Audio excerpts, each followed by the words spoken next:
ہم تذکرہ کر رہے تھے حضور نبی کریم صلی اللہ علیہ وآلہ وسلم کا بچپن مبارک میں شق صدر ہونا۔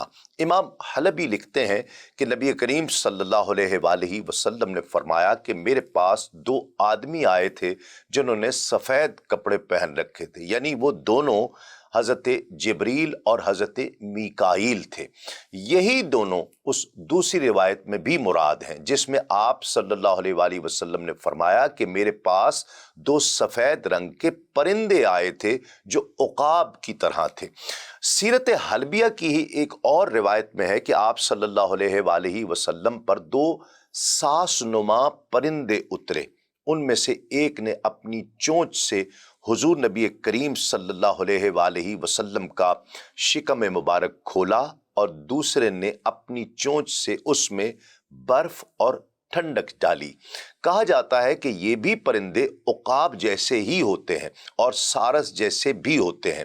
حضرت جبرائیل اور حضرت میکائیل علیہ السلام کا عقاب کی صورت میں آنا، وہ ذکر کرتے ہیں کہ ایک لطیف بات ہے، کیونکہ عقاب پرندوں کا سردار کہلاتا ہے۔ حدیث پاک میں ہے کہ میرے پاس جبریل امین آئے اور کہنے لگے کہ اے محمد صلی اللہ علیہ وآلہ وسلم، ہر چیز کا ایک سردار ہوتا ہے۔ انسانوں کے سردار آدم ہیں، آپ اولاد آدم کے سردار ہیں۔ روم کے سردار صہیب رومی ہیں، فارس کے سردار سلمان فارسی ہیں، حبشیوں کے سردار بلال حبشی ہیں، درختوں کا سردار صدر ہے یعنی بیری کا درخت، اور پرندوں کا سردار عقاب ہے۔ ناظرین کرام، علامہ ابن حشام حضرت حلیمہ سعدیہ رضی اللہ تعالی عنہا سے روایت کرتے ہیں کہ انہوں نے فرمایا کہ جب میں حضور نبی کریم صلی اللہ علیہ وآلہ وسلم کو لے کر مکہ مکرمہ میں ان کی والدہ محترمہ کے پاس آئی تو سیدہ آمنہ نے مجھ سے پوچھا کہ اے حلیمہ، تو میرے لخت جگر کو اتنی جلدی واپس لے آئی کہ جبکہ پہلے تو انہیں اپنے ساتھ لے جانے کے لیے بڑی بے تابی کا مظاہرہ کر رہی تھی، تم تو انہیں اپنے پاس زیادہ سے زیادہ مدت تک کے لیے رکھنا چاہتی تھی۔ حضرت دائی حلیمہ سعدیہ نے عرض کی کہ اے سیدہ، اللہ رب العزت نے جو مدت مقرر کی تھی وہ پوری ہو گئی ہے، میرے ذمے جو حق تھا میں نے ادا کر دیا ہے۔ اب مجھے اس بچے کی بابت مختلف خدشات کا بھی اندیشہ ہے، اس لیے اب میں اس امانت کو واپس کرنے آئی ہوں۔ سچ تو یہ ہے کہ آپ بھی تو یہی پسند کرتی ہیں نا کہ آپ کا اکلوتا بیٹا آپ کے پاس رہے۔ سیدہ آمنہ نے فرمایا، سچ سچ بتاؤ تمہارے ساتھ کیا مسئلہ پیش آیا؟ اس موقع پر وہ مجھ سے برابر اصرار کرتی رہیں، حتیٰ کہ میں نے انہیں ساری بات بتائی، صورتحال ساری بتا دی۔ انہوں نے فرمایا، کیا تمہیں میرے نور نظر کے بارے میں شیطان کا خوف ہے؟ میں نے کہا ہاں۔ انہوں نے فرمایا، ہرگز نہیں، اللہ کی قسم، شیطان ان کے قریب بھی نہیں پھٹک سکتا ہے، میرے اس بچے کی شان ہی نرالی ہے۔ اے حلیمہ، کیا میں تمہیں اپنے بچے کے بارے میں کچھ بتاؤں؟ دائی حلیمہ نے عرض کی کہ سیدہ ضرور بتائیے۔ سیدہ آمنہ نے فرمایا کہ جب حضور نبی کریم صلی اللہ علیہ وآلہ وسلم میرے صدف بطن میں جلوہ افروز ہوئے تو میرے اندر سے ایک نور خارج ہوا جس کے اجالے میں مجھے شام تک کے محلات نظر آئے۔ جب مجھے حمل قرار پایا تو عام عورتوں کی طرح مجھے اس کا کوئی بوجھ محسوس نہیں ہوا، نہ ہی کسی اور تکلیف کا کوئی احساس ہوا۔ اور پھر بوقت ولادت انہوں نے اپنے دونوں ہاتھ زمین پر ٹیکے ہوئے تھے، سر اقدس آسمان کی طرف اٹھا رکھا تھا۔ بہرحال اب انہیں میرے پاس رہنے دو، میں خود ان کی اب خبرگیری کروں گی۔ السیرۃ النبویہ کی ایک اور روایت میں ہے کہ سینہ مبارک چاک کرنے کے واقعے کے بعد حضرت حلیمہ سعدیہ آپ صلی اللہ علیہ وآلہ وسلم کو واپس مکہ لائیں تو آپ مکہ مکرمہ کی وادیوں میں گم ہو گئیں۔ حضرت حلیمہ سعدیہ نے فرمایا، میں اس رات میں محمد عربی صلی اللہ علیہ وآلہ وسلم کو لے کر واپس آئی، لیکن جب میں وادی مکہ میں پہنچی تو آپ صلی اللہ علیہ وآلہ وسلم کہیں مجھ سے جدا ہو گئے، گم ہو گئے۔ اللہ کی قسم میں نہیں جانتی تھی کہ آپ کہاں ہیں۔ جب آ کر ان کے دادا کو حقیقت حال بیان کی تو حضرت عبد المطلب کھڑے ہو گئے اور اللہ رب العزت سے دعا مانگی کہ وہ ان کا بیٹا انہیں لوٹا دے۔ اس وقت انہوں نے یہ شعر پڑھا تھا جس کا ترجمہ ہے کہ اے میرے مولا، میرے نور نظر محمد مصطفیٰ صلی اللہ علیہ وآلہ وسلم کو واپس کر دے، پروردگار انہیں واپس لوٹا کر مجھ پر احسان کر دے۔ روایت میں ہے کہ اس دعا پر آسمان سے صدائے غیبی آئی کہ اے لوگو نہ چلاؤ، بلا شبہ محمد عربی صلی اللہ علیہ وآلہ وسلم کا بھی پروردگار ہے، وہ انہیں رسوا نہیں کرے گا نہ ضائع کرے گا۔ جناب عبد المطلب نے پوچھا کہ وہ کہاں ہیں؟ صدا آئی کہ وہ وادی تہامہ میں دائیں طرف واقع درخت کے پاس موجود ہیں۔ اس پر جناب عبد المطلب اس جانب تشریف لے گئے۔ ان کے پیچھے پیچھے ورقہ بن نوفل بھی تھے۔ انہوں نے حضور نبی کریم صلی اللہ علیہ وآلہ وسلم کو ایک درخت کے نیچے دیکھا۔ آپ صلی اللہ علیہ وآلہ وسلم درخت کی شاخ کو کھینچ رہے تھے۔ آپ کے جد امجد نے پوچھا کہ آپ کون ہیں؟ آپ صلی اللہ علیہ وآلہ وسلم نے فرمایا، میں جان عالم محمد بن عبداللہ بن عبد المطلب ہوں۔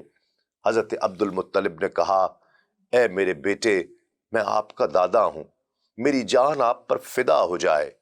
اس کے بعد انہوں نے حضور نبی کریم صلی اللہ علیہ وآلہ وسلم کو بڑھ کر اپنی آغوش میں لے لیا اور زار و قطار رونے لگے۔ پھر حضور نبی کریم صلی اللہ علیہ وآلہ وسلم کو اپنے گھوڑے کے آگے سوار کیا اور مکہ المکرمہ واپس تشریف لائے۔ جناب عبد المطلب نے بچہ بخیریت ملنے کی خوشی میں صدقے کے طور پر بکریوں اور بھیڑوں کو ذبح کیا، اور بعض مفسرین نے اللہ رب العزت کے اس ارشاد پاک جس میں اللہ رب العزت نے فرمایا اعوذ باللہ من الشیطان الرجیم وَوَجَدَكَ ضَالًّا فَہَدَىٰ، اس کی تفسیر میں کہا کہ اور آپ کو اپنی محبت میں خود رفتہ پایا تو منزل مقصود تک پہنچا دیا، اور اسی واقعے پر اس آیت کو محمول کیا ہے۔ ناظرین کرام، بعض علماء کرام فرماتے ہیں کہ نبی کریم صلی اللہ علیہ وآلہ وسلم کے ساتھ اس طرح کا واقعہ 2 مرتبہ پیش آیا ہے۔ آپ دوسری بار بھی اچانک گم ہو گئے۔ ایک آدمی نے آپ صلی اللہ علیہ وآلہ وسلم کو کسی جگہ گھومتے دیکھ لیا، اور بعض روایات میں اس کا نام ابو جہل بھی آیا ہے کہ ابو جہل نے دیکھ لیا، تو اس نے آپ کو اونٹ پر اپنے آگے سوار کیا اور آپ کے جد امجد کے پاس لے آیا۔ اس شخص یعنی جو بھی تھا، یا ابو جہل تھا، جو بھی تھا، اس نے جناب عبد المطلب سے کہا کہ کیا آپ کو معلوم ہے کہ آپ کے بیٹے کے ساتھ کیا واقعہ پیش آیا ہے؟ جناب عبد المطلب نے پوچھا تو اس نے کہا کہ جب میں نے اپنی اونٹنی کو بٹھایا اور حضور نبی کریم صلی اللہ علیہ وآلہ وسلم کو اپنے پیچھے سوار کیا تو اونٹنی نے اٹھنے سے انکار کر دیا۔ جب میں نے آپ کو اپنے آگے سوار کیا تو وہ اونٹنی فوراً اٹھ کر کھڑی ہو گئی۔ اللہ اکبر! گویا رب تعالیٰ کو نبی کریم صلی اللہ علیہ وآلہ وسلم کا اس عمر میں بھی کسی کے پیچھے ہونا، مقتدی بننا پسند نہیں تھا۔ اللہ!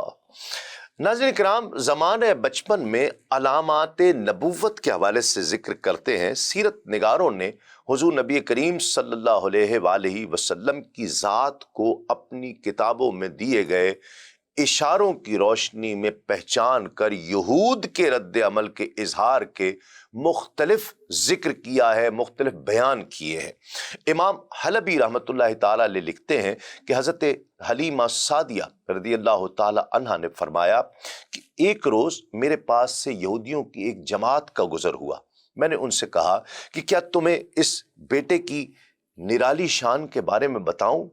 پھر میں نے اس جماعت کو بتایا کہ بچے کی والدہ کو مبارک کیسے قرار پایا تھا، ان کی ولادت مبارکہ کس شان سے ہوئی تھی، ان کی والدہ ماجدہ نے ان کی ولادت باسعادت کے وقت کس طرح کے عجیب مناظر دیکھے تھے۔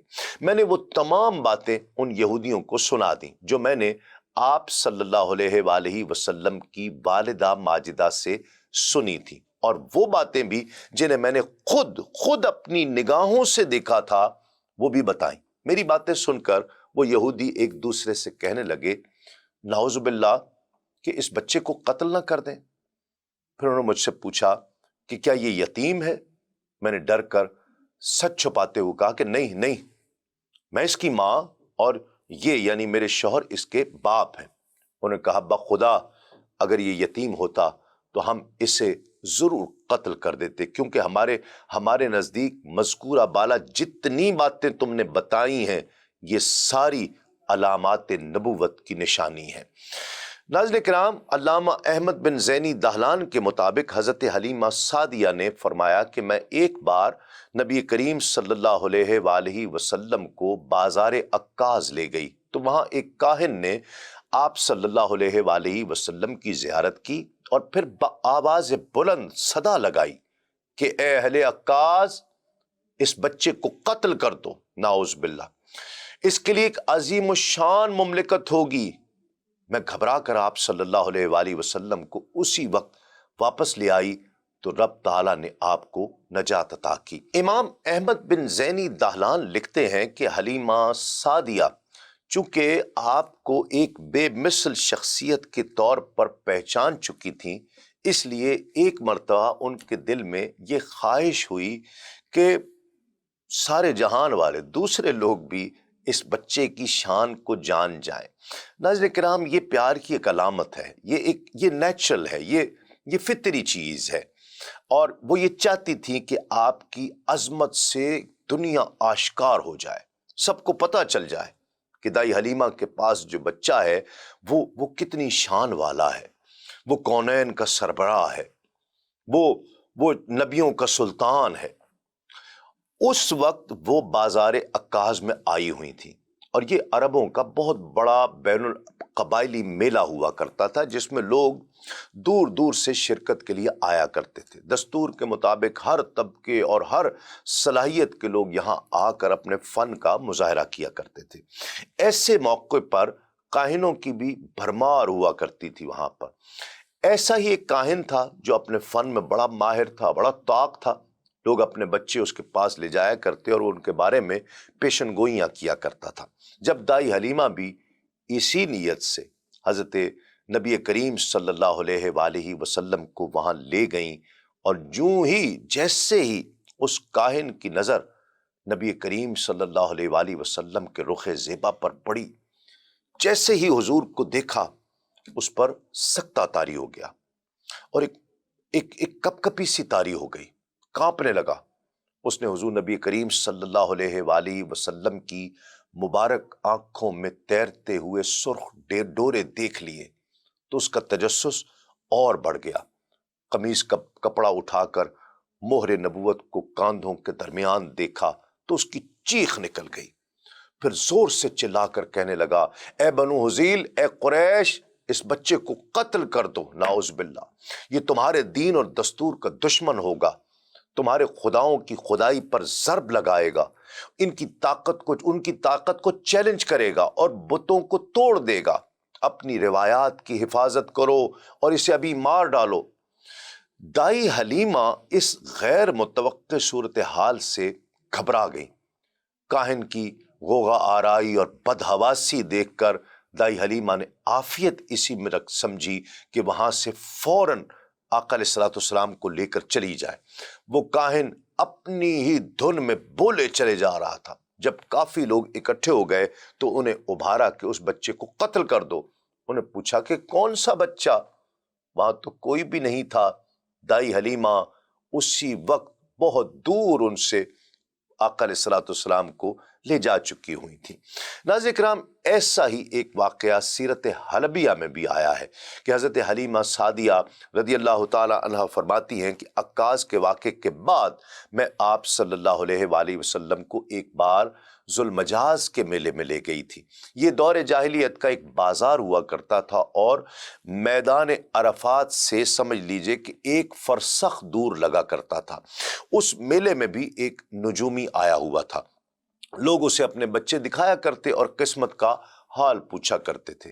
دائی حلیمہ کہتی ہیں کہ میں بھی وہاں چلی گئی۔ جب اس نے حضور نبی کریم صلی اللہ علیہ وآلہ وسلم کو اور آپ کی پشت مبارک پر مہر نبوت کو دیکھا تو چشمان مقدس کی سرخی کو دیکھا، چیخ اٹھا کہ اے اہل عرب، اس بچے کو قتل کر دو، یہ تمہارے ہم مذہبوں کو قتل کرے گا، یہ تمہارے بتوں کو پاش پاش کر دے گا، اس کا معاملہ تم پر غالب آ کر رہے گا، یہ صرف آسمان سے ایک حکم کا منتظر ہے بس۔ اس بدبخت نے آپ صلی اللہ علیہ وآلہ وسلم پر غصے کا اظہار کیا، لیکن اللہ کی قدرت سے کچھ ہی دیر گزری ہوگی کہ اس کی عقل زائل ہو گئی اور وہیں پر مر گیا۔ ناظرین کرام، انہی واقعات کے تناظر میں سیرت حلبیہ میں تحریر ہے کہ جب دائی حلیمہ سعدیہ رضی اللہ تعالی عنہا حضور نبی کریم صلی اللہ علیہ وآلہ وسلم کو لے کر آپ کی والدہ ماجدہ کے پاس آ رہی تھی، اس وقت حبشہ کے کچھ عیسائیوں نے آپ صلی اللہ علیہ وآلہ وسلم کو دیکھا تو دیکھتے ہی رہ گئے اور بے اختیار چومنا شروع کر دیا۔ جب انہوں نے آپ کے کاندھوں کے مابین مہر نبوت دیکھی اور آپ کی چشمان مقدس میں سرخی دیکھی تو انہوں نے حضور نبی حضرت دائی حلیمہ سے پوچھا کہ کیا اس بچے کی آنکھوں میں کوئی تکلیف ہے؟ انہوں نے فرمایا کہ ان کی چشمان مقدس میں تو کوئی تکلیف نہیں ہے، یہ سرخی تو ہمیشہ ان کی آنکھوں میں رہتی ہے۔ تب ان عیسائیوں نے کہا کہ ہم اس کے معاملے سے آشنا ہیں، ہم اس بچے کو اپنے ساتھ اپنے وطن میں لے جائیں گے، یہ بچہ پیغمبر اور بڑی شان والا ہے، ہم اس کے متعلق سب کچھ جانتے ہیں، ہماری کتابوں میں لکھا ہے۔ لیکن حلیمہ سعدیہ رضی اللہ تعالی عنہا نے انکار کر دیا اور آپ صلی اللہ علیہ وآلہ وسلم کو لے کر سیدہ آمنہ رضی اللہ تعالی عنہا کے پاس مکہ المکرمہ واپس آ گئی۔ دین اسلام کے مختلف امور سے آگہی کے لیے ابھی سنو نیوز کا یوٹیوب چینل سبسکرائب کیجئے اور بیل آئیکن کا بٹن ضرور پریس کیجئے۔